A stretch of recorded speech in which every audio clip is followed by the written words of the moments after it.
Hi, guys. Welcome back to Wild Speculations. I'm Daniel. I'm Scott. This week we talk about Critical Role Campaign 3, Episode 17, Heart-to-Heartmoor. Yes. 7th year anniversary for Critical Role. And huge speculation dump. They give us so much stuff to speculate on with their lore dumps today. Yeah. I think my favorite parts are when they're traveling. Because that's when we get the most backstory dumps. Seems to me anyway. Yeah. But you were also right. You said it'd be 90 minutes before we're out of the city. And it was 120. Yeah, I said at least 90 minutes, so. And because I was making dinner, I missed Imogen's dream. Friday morning on the rebroadcast, when I normally have it on at work, I missed Imogen's dream because I was at work, so I lost track of time. I don't know if we got any more. Well, the new thing we got was the stone, and the stone offering an alternative exit from the dream, which reeks to me of planar shenanigans.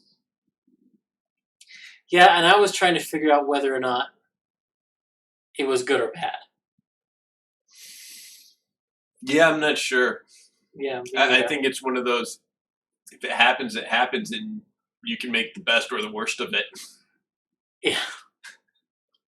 Sort of like when I was like, on Sunday, the Star Druid, you have a super strong urge to use your star form as you pass through this portal. It's kind of that. Yeah. Could be good or bad. Yeah. But we have them separate out into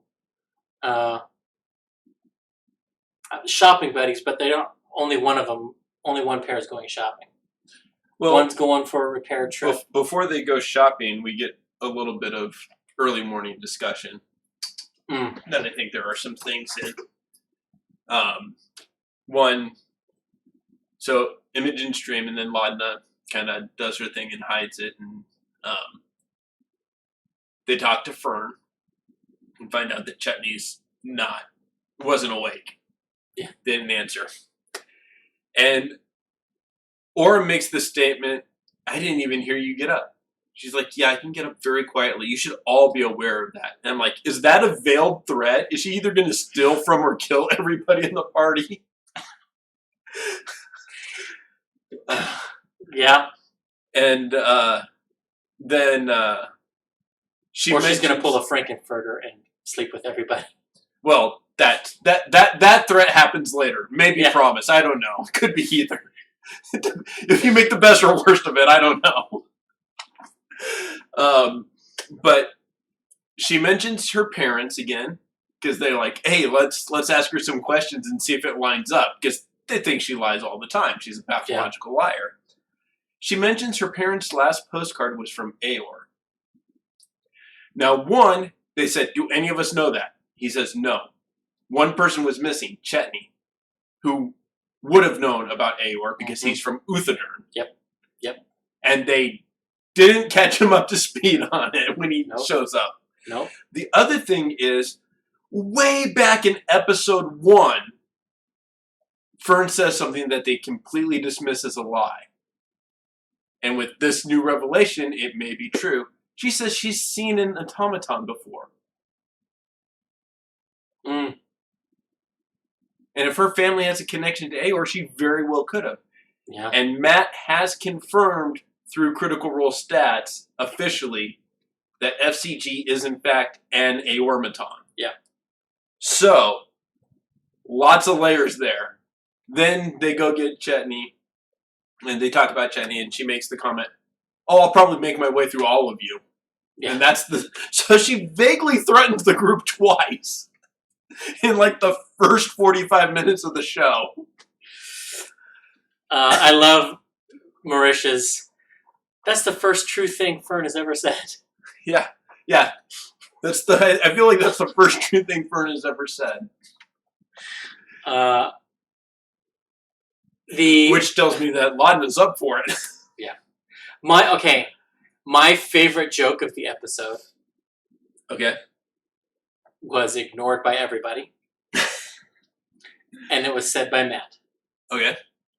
And it's when they're trying to decide who's going where and for what. Matt quotes Monty Python. Oh, yeah. You make sure he doesn't leave. Yep. I laughed for like 2 or 3 minutes and missed all the dialogue after that. I think my favorite joke is when they were kind of like ribbing Travis for his toxic male character. Oh, yeah. And he's like, and Matt's like, and only because it hit close to home personally, Matt's like, you got your third character prepared? And I was like, I feel that one.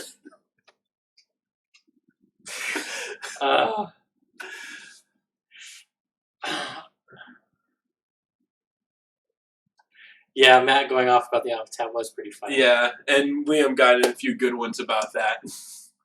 But I think that was like an important speculation for Fern. The other thing is, it's been about 70, 80 years since she's seen her parents. But if they were in Aor, 800 years, I mean, that's just a matter of one decimal point, 80 to 800 for traveling between the Feywild and Earth. Yeah. She ain't finding her parents. Or she is, because they might be in one of those blue domes. Oh, yeah. So, not sure we're going to spend, I don't know how much, if we'll. Do you think we're going to go to Aor?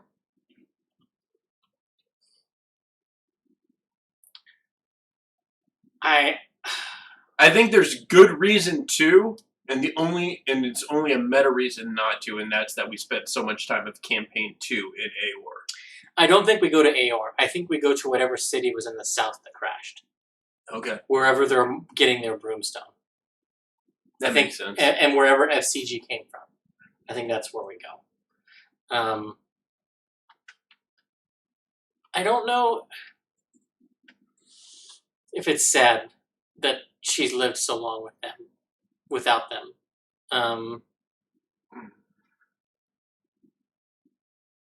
Because she had her grandmother.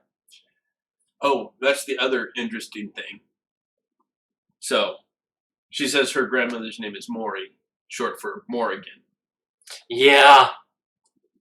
Celtic god of war and death.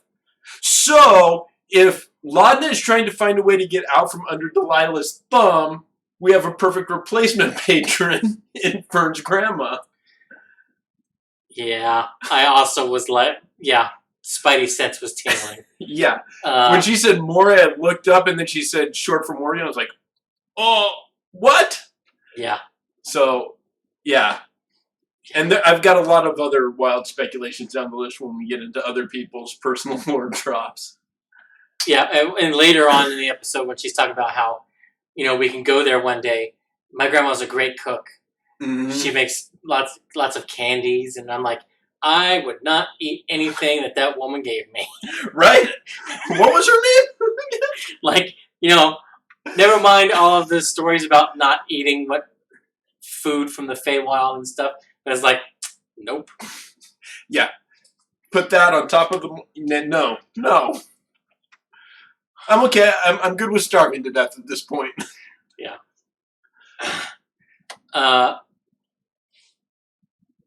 Esteros versus Fern and Laudna. Yep. Was comically painful. And I don't know if it was... I think it was a nice way for the group to indicate, let's move on from this, when they're like...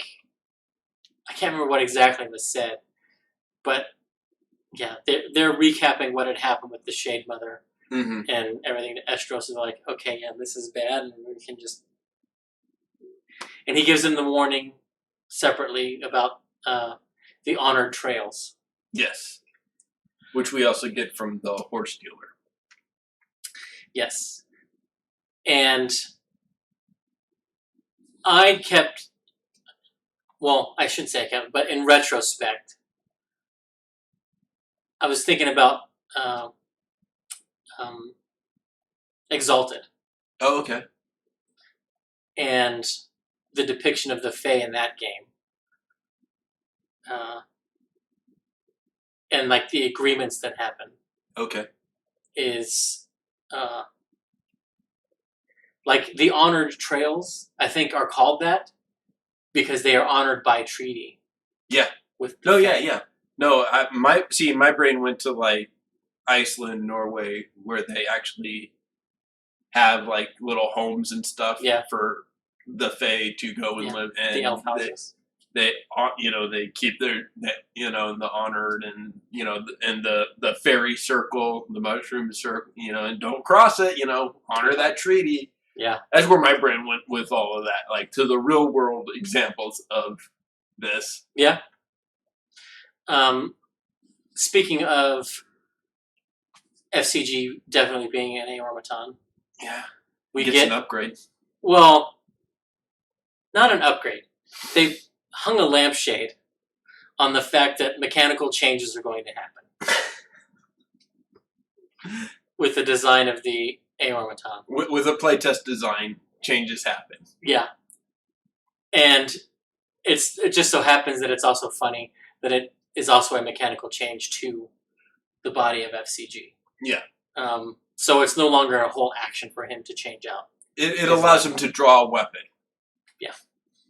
Instead of having to use an action and then attack with the weapon to draw the weapon. Yeah. So. And yeah, little bunny Fufu. Although I was thinking, a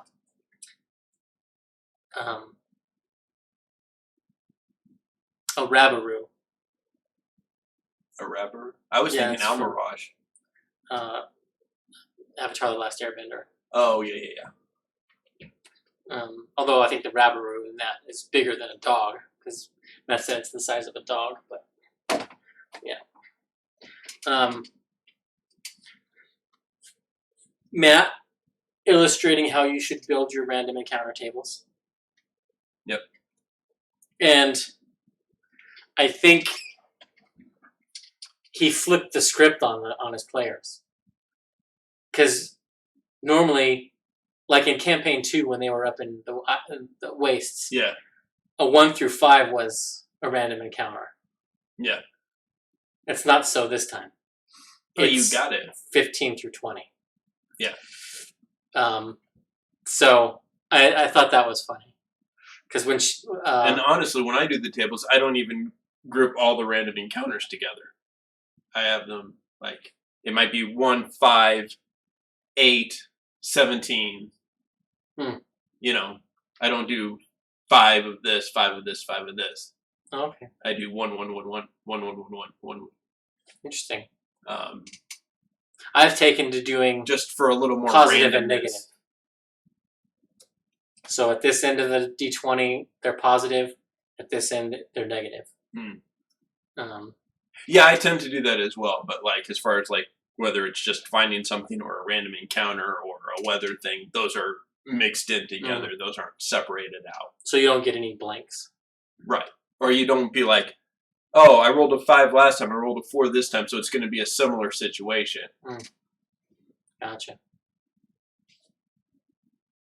It just keeps them guessing a little bit longer as to what the table is. Yeah.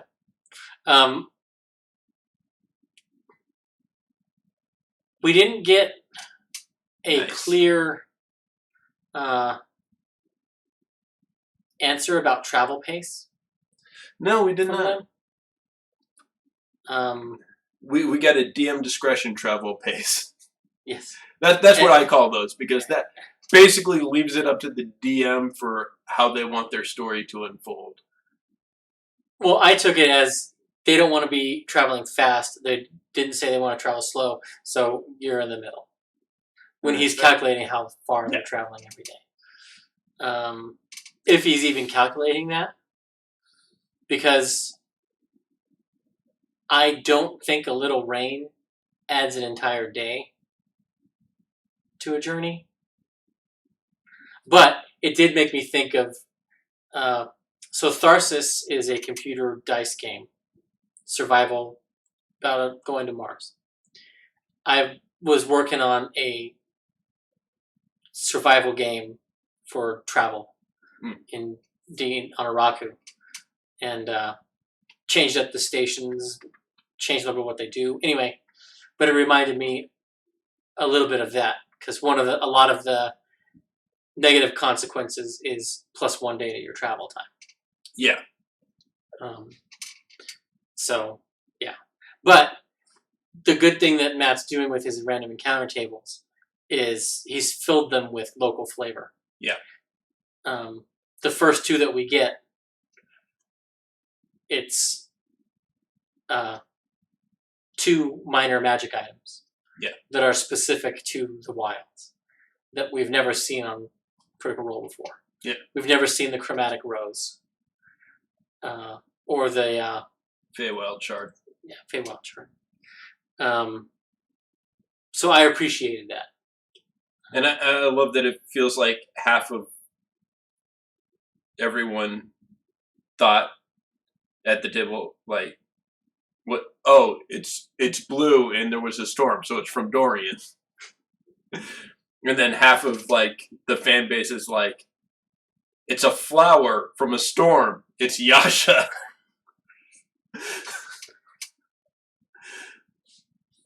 Yeah, I didn't think about that. Flowers and Yasha, yeah.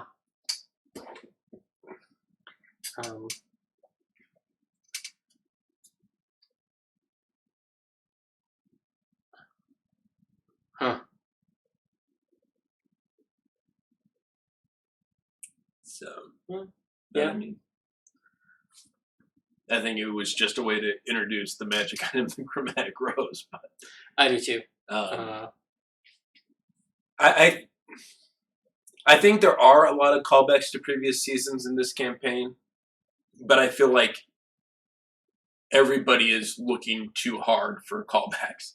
Everyone wants everything to be a callback. It's true. Although I, like Rose, I thought the same thing when the lightning struck the tree and Yasha went and took a piece from it. Yeah. And even Laura was like, "It's a gift. It's a gift from the Stormlord." Yeah. Which I think is what put Yasha in everyone's head. May not be true. No. May not be true at all. Because I have a feeling the chromatic roses are elemental in origin.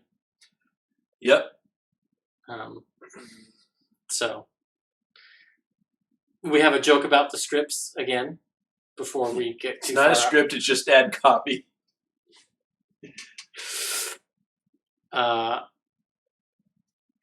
But yeah.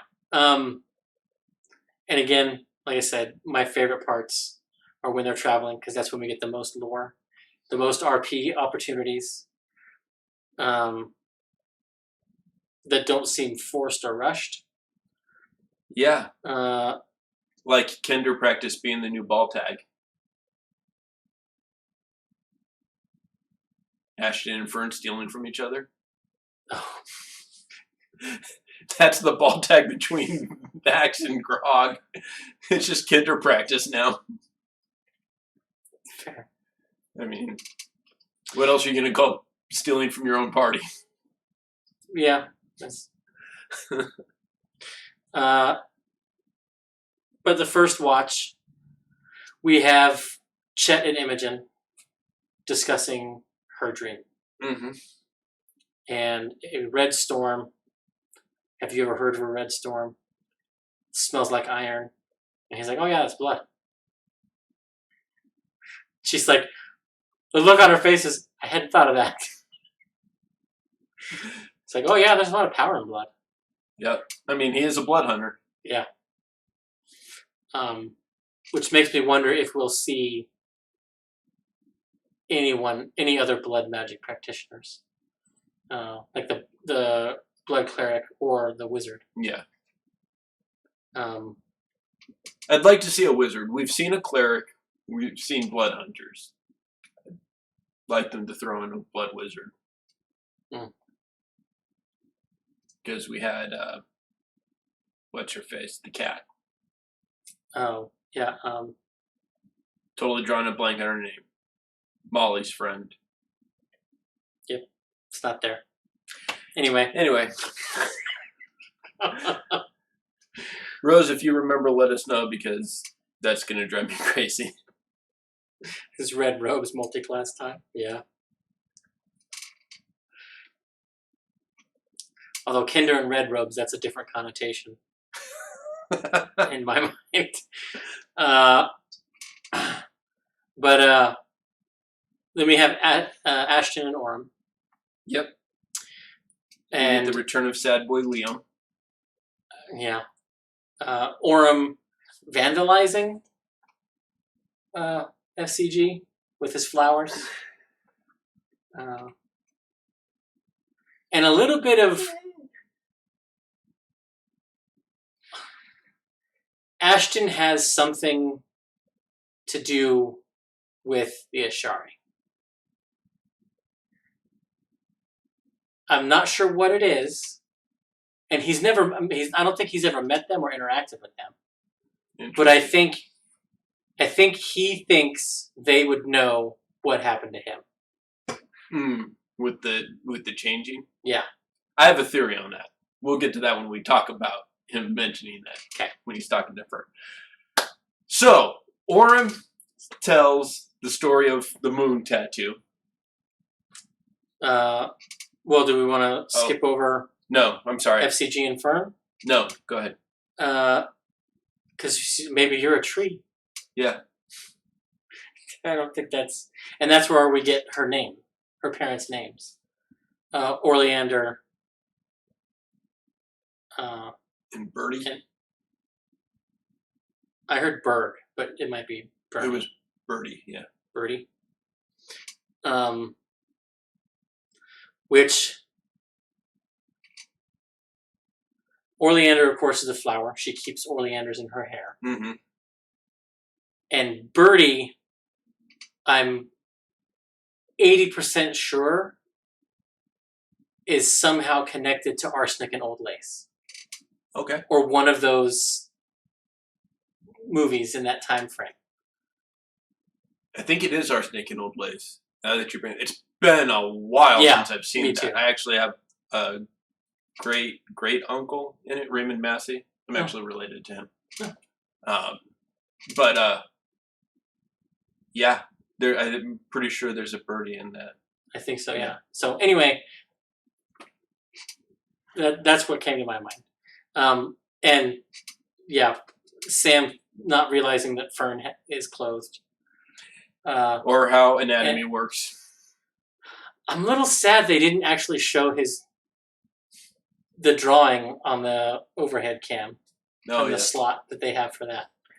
It was probably, guessing just because it was Sam, it was probably something that would have violated Twitch standards. I hadn't thought of that. But possible, yeah. But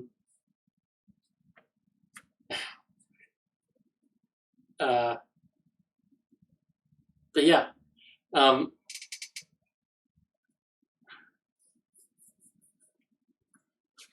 Yeah, and it wouldn't have, because she's wearing a dress. I think that was, Matt didn't help that situation along. Yeah. Either. No. Yeah. And one of the things I was thinking about is her hips should be able to accommodate riding on a horse if the theory is she can engage in intercourse with people. Just because it's the same kind of hip flexing that has to happen.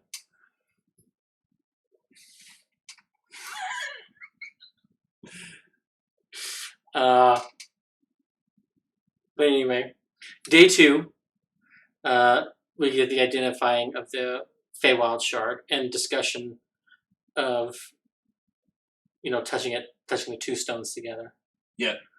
And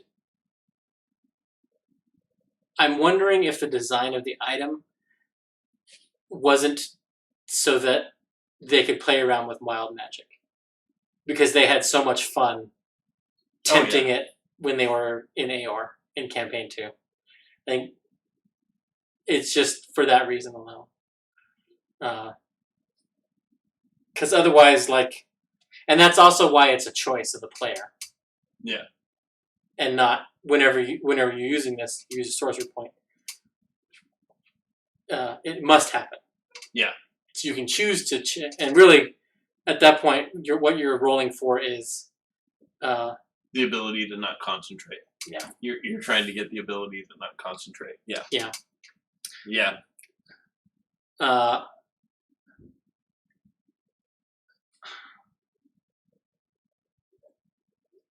Fern trying to sense the Feywild was hilarious. So, there's a lot of that reminded me of Caduceus. Always talking to the plants. Yeah. Do they talk back? No. They do, you just can't understand them, Caduceus. So funny. Which I think they kind of used for Legend of Vox Machina when Keyleth is talking to plants. Yeah. Where no one else can hear the conversation. So she's just talking at plants and everyone's like, okay.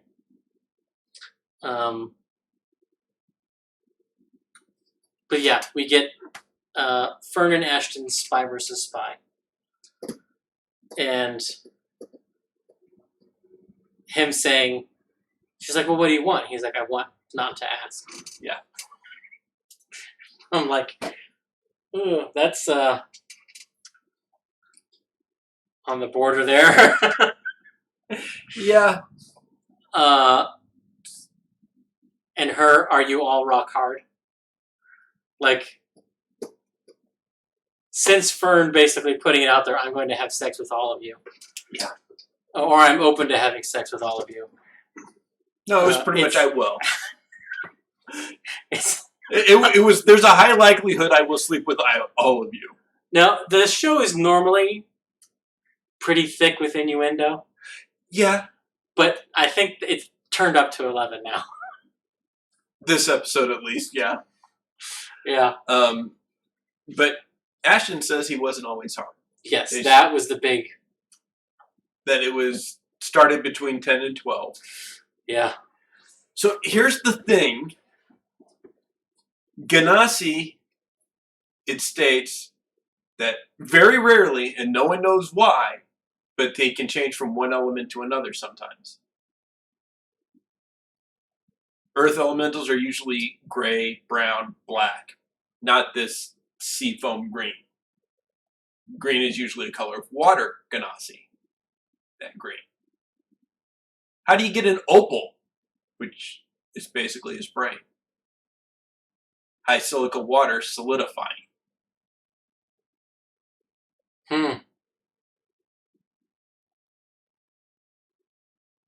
Interesting. I think he's a water Ganassi that was that shifted into an earth Ganassi.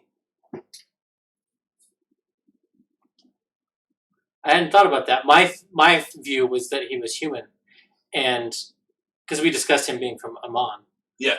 And that just in being close to the Storm King's scar, or not, but Thordak, Cinder King's scar, that's what changed him.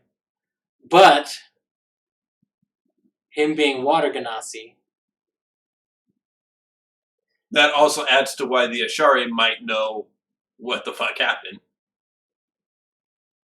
Yeah. And it still could have been at the Cinder King because, I mean, you had fire.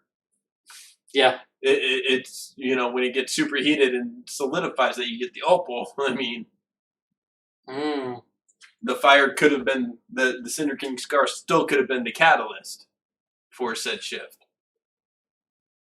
But that's my theory on that statement, is that he was a water Genasi turned to earth Genasi. And up until this point, until you say that, I had always assumed that he was going for more gemstone colorations. Yeah. And that it was just turquoise or jade. Well, that was my opinion until he said that he wasn't always, and I was like, let me look at the Genasi, and it's like, oh, maybe this is why. And why he's a bunch of colors that are normally associated with water Genasi instead of earth Genasi colors. Yeah. So. Yeah. Yeah, the question that has to get asked then is, what color were you grew up? Or what race were you when you grew up growing up? Yeah. Because, I mean, he could have very well been the same color if he had been a water Genasi. Yeah. Yeah.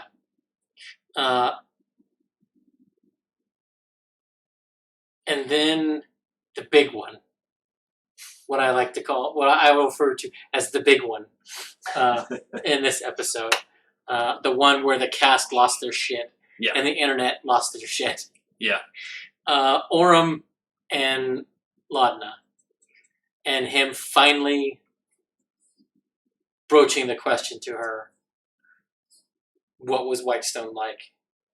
And teasing out of her memories of before she died. Yeah. And Marisha just casually mentioning being invited to the castle for a dinner. And we thought it was such a good thing. Important purpose for Whitestone. And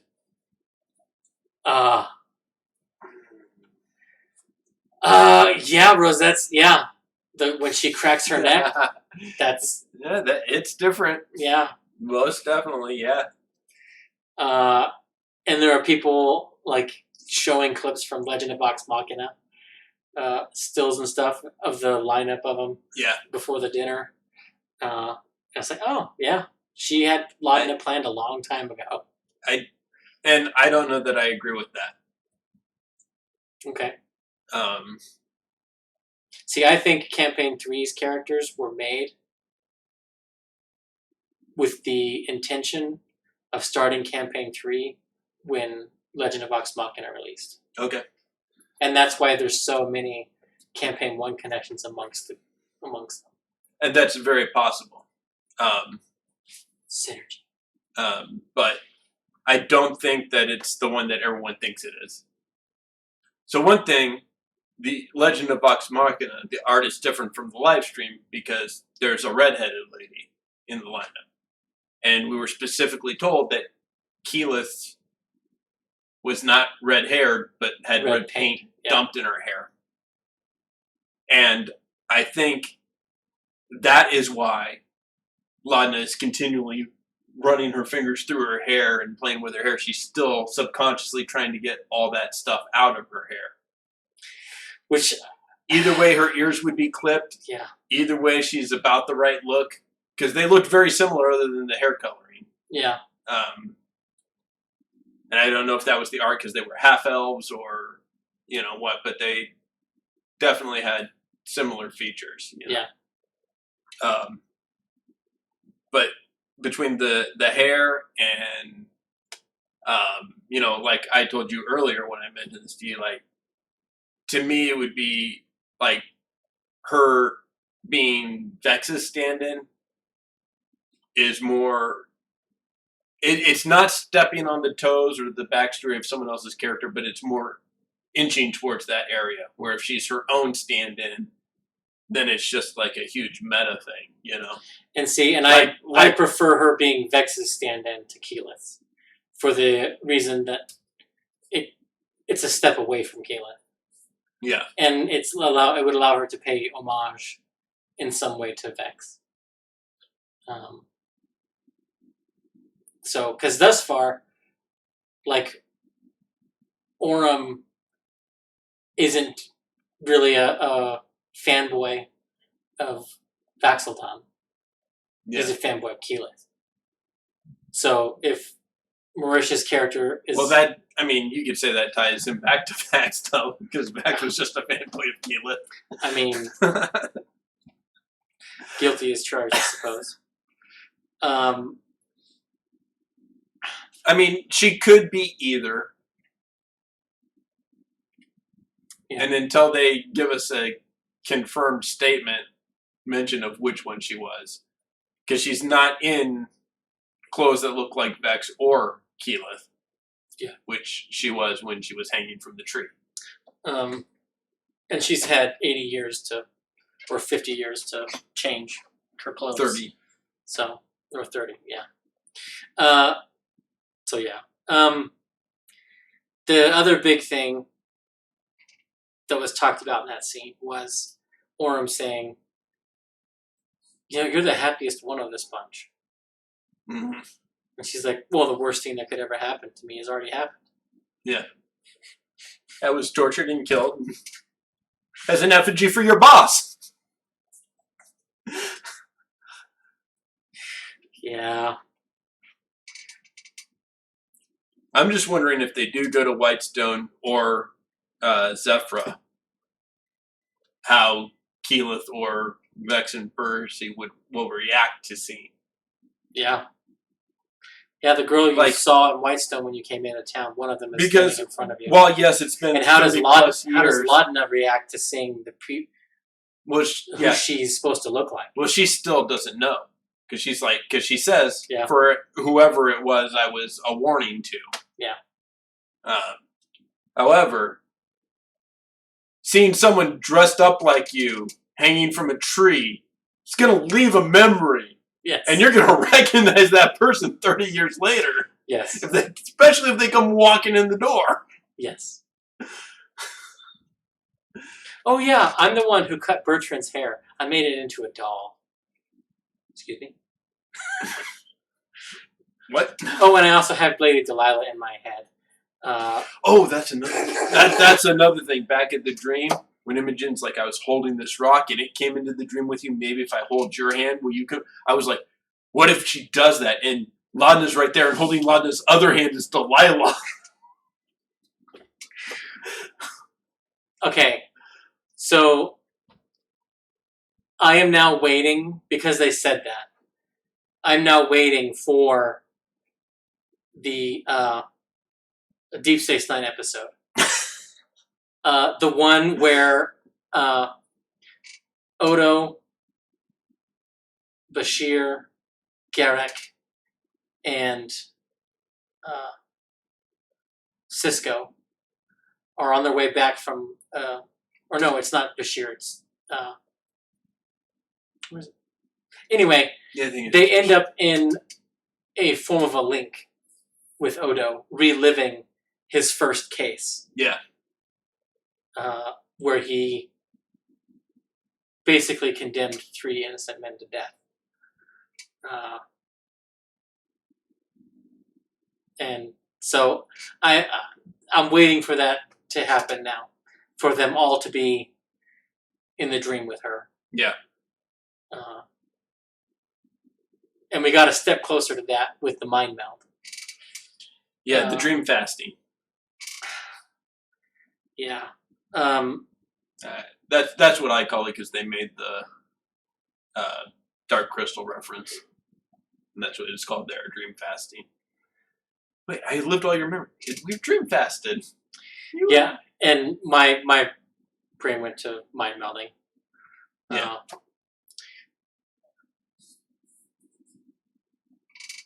What do you make of FCG being eager and jumping on rolling the survival check to find the campsite?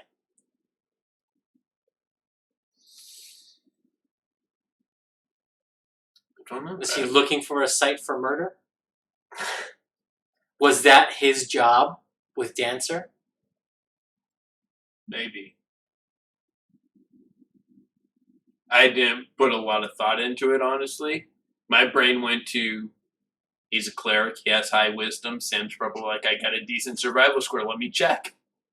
Fair. I mean, yeah, that also occurred to me. But that he jumped on it, and she's like, well, do you want to finish? She's like, no, it's done. And see, that I chalked up to Sam just liking the dice rolls, you know. Same reason why he would never use lucky. Yeah, that's fair.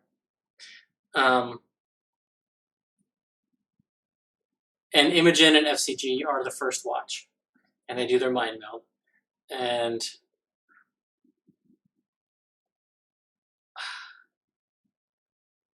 interesting way that Matt handled it. He had Sam roll a d20, and then he had Laudna. Imogen. Laura. Let's see, doing it too. Laura roll 1, 2. I think he was making them make the save, even though they didn't want to. Because you can say, I want to fail this, but yeah, they both obviously have a lot of mental walls. And your brain's job is not to make you happy. Your brain's job is to keep you the fuck alive. Yeah.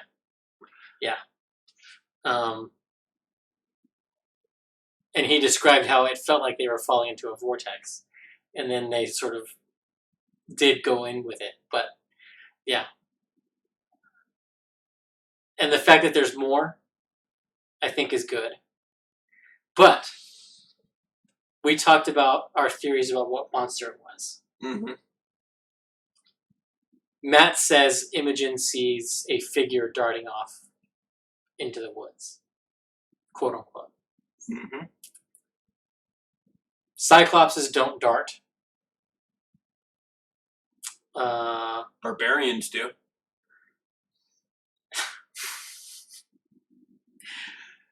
Nothics do. Yeah, they do too. Yeah. So I was like, I don't want to put that in a column for me. But yes, I do suppose barbarians do too. Yeah. And then Orem and Chetney. Probably the biggest gut punch of the episode. Oh my gosh. Yeah. We learned finally what Orem's tattoo means. Yep. Big moon, little moon. Learned the name of his husband. Yeah. Will, a half-elf. Yep. And all I could think about was Will Wheaton. And I'm drawing a blank on the name of this character that died in a pit of acid in Acquisitions Incorporated. See, and my brain went to the fact that in the Dallon's Closet Wedding one-shot, Liam played a character named Derek, who stated, and it's on the Critical Role Wiki, that he had a son named Will, who would be about the same age as Orem. And sad boy Liam fucking killed his son and his husband in one foul swoop.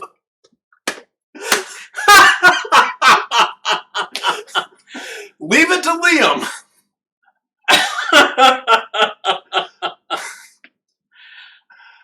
Yeah. Which would also explain how Orem got the guard job. Yeah. Yeah.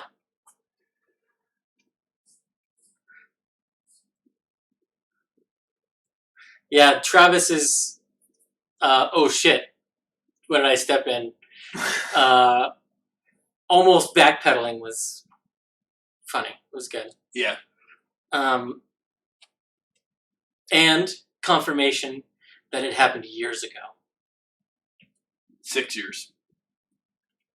And I think Orem has been gone the entire time. You can see that. And I think Caliph knows that he needs to do what he needs to do to heal. Yeah. And 6 years is honestly not a long time to be without a loved one. Yeah. Like, it's not fresh in that you're dealing with it every moment of every day, but it's still fresh enough that, yeah, it's a big deal still. Yeah. And I think some of the stuff with Dorian in Exandria Unlimited, especially once they get to the Jungle City, was sort of Orem beginning to come out. Yeah. Because he noticed Dorian. Yeah.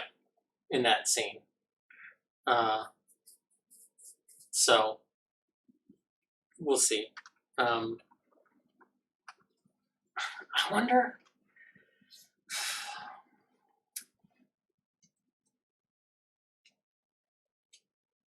I wonder if we're going to see any indication of how Keyleth dealt or still deals with Vax. Mm. Because, and I don't know that it will happen, but I could see it happening. That after this last week's episode, Liam gets in touch with Marisha. Mm-hmm. And he's like, how do you think Keyleth would counsel him through this? If it didn't already happen. Yeah. And whether or not we'll get any of those snippets of wisdom from Keyleth on the subject. Yeah. And whether or not she has moved on or not. At all. So. And maybe she didn't until her mother came back. Yeah. Because we also haven't heard how that impacted anything. Yeah. Because technically, we do have some mention of it in the Tal'Dorei Reborn when it talks about the characters. It talks about the newly reunited, that she spends most of her days, in family time with her mom and dad. Yeah.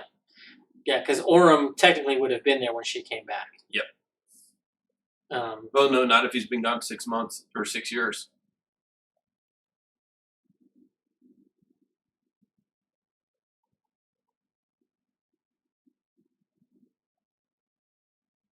No, he would have been, wouldn't he? Because this is campaign 3 is 10 years after. Oh, you're right. You're right. So, my brain was mixing up because it happens right after EXU. Yeah. I'm like, no, the last campaign was just a couple of months before.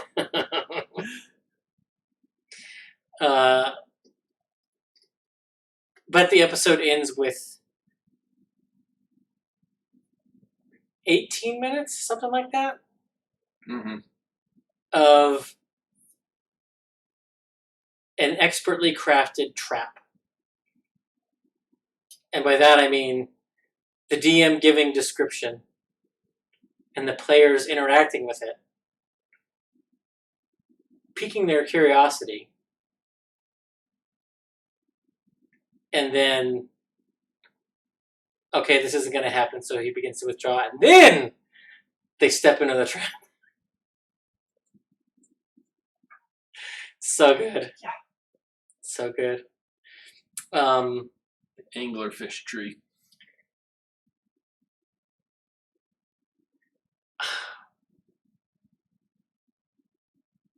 I want to say I've seen something like that in a stat block. I'm sure we have. I think it's probably in Tomb of Annihilation. Yeah. I think that might be right. It's, yeah. Yeah, I think I've only looked at Tomb of Annihilation twice, ever. So, don't quote me on that. But yeah, I was trying to think what to expect out of the monster, and I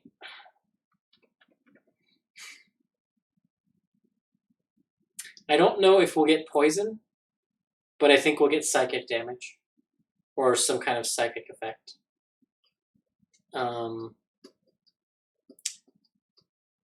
Just because it was luring them in psychically. I think we'll get either legendary actions or it will have a lot of different attacks every turn. I think it'll have a lot of different attacks. He described the tentacles on the ground, the vines. Which made me think of a roper. Which, I mean, that may be legendary actions being able to attack with a vine, too.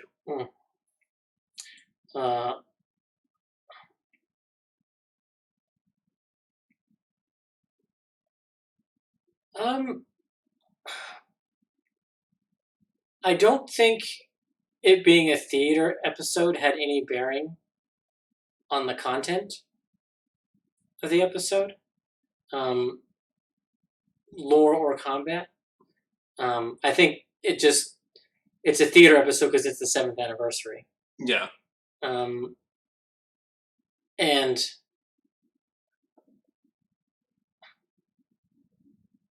in previous live shows, live theater stuff, combat seems to be less the norm.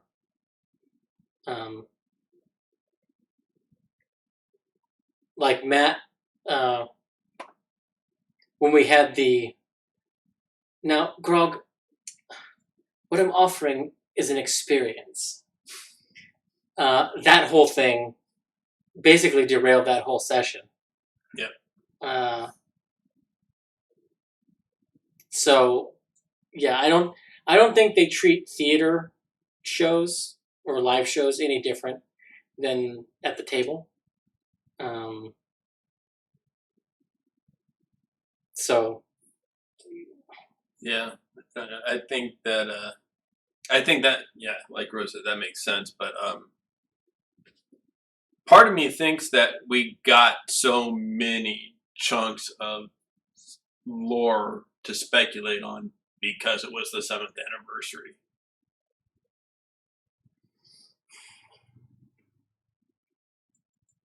Especially the Laudna one. Like, let's drop that bomb that she was indeed the one hanging from the sun tree.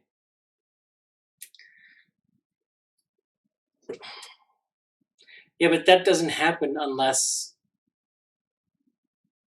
Yeah, unless Liam... Yeah. Yeah. So, I don't know.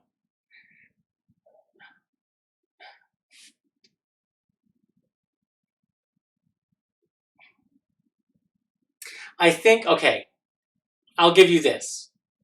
Because it was the anniversary show, they may have felt an emotional pressure or pull to do these things. Yeah. To have these conversations and confrontations. And this campaign, we talked about it from the first episodes. This campaign, it's no longer we're trying to hide our backstories as long as possible. Yeah. Campaign 2 was let's hold on to our backstories as long as possible. Campaign 3, they've kind of been a lot more open to sharing. Yeah.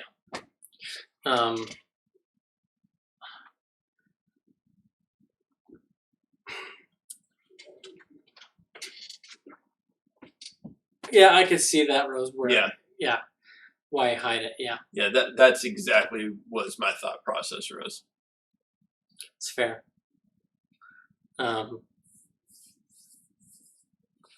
Yeah. I think this next episode will have 40 minutes of combat. It will last 3 rounds. Okay.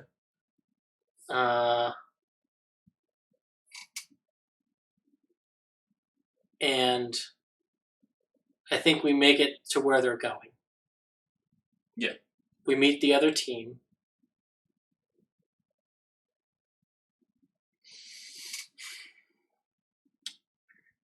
Which, do you think there's another team because he's showing off the rival mechanics version that's in Call of the Netherdeep? 100%. 100%. Okay, so I'm not alone in that. Yeah. 100%. And it wouldn't surprise me if one or more of them are nobodies. Yeah. And it wouldn't surprise me if they remain a parallel thing, just because in the Netherdeep. Yeah, you've got tier 1, 2, and 3 for each of the, Yeah.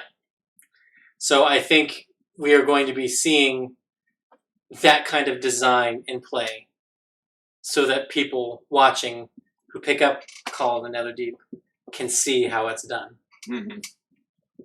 Which is why I say, like, they didn't time it exactly perfectly, but that's why I say Marisha made Laudna a long-ass time ago. And everyone made their campaign 3 characters a long-ass time ago. Long enough that it was going to affect the animation. Yeah. That's entirely possible. I'm not discounting that by any means. But yeah. Any other thoughts? No. I mean, we had Sad Boy Liam, Ashton as Water Ganassi, Laudna as Kiki, maybe Vex.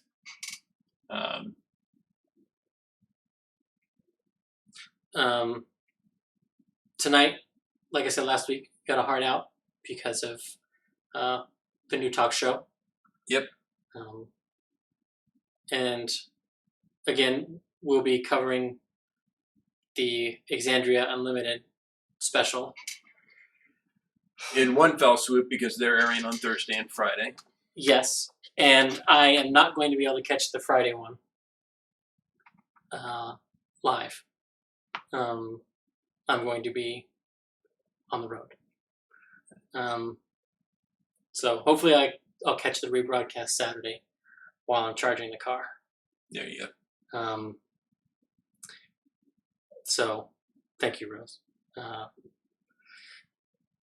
But yeah, we'll be talking about it on Tuesday. I don't think we're going to get any great insights on anything. No, we got so much this up. I read a spoiler. Oh, okay. It's apparently a casino heist. So, and I don't know if that was meant to get out or not. Gotcha. That's going to be a comedy of errors. Yes. With Dariax and Opal both there. Well, Dorian, for that matter. Yeah. Yeah, he showed how well he does heist capers at the ball, didn't he? Yep. Exactly. Oh, that's going to be fun times. Sure, that's an adjective. In any case, we will see you guys next week. Yes.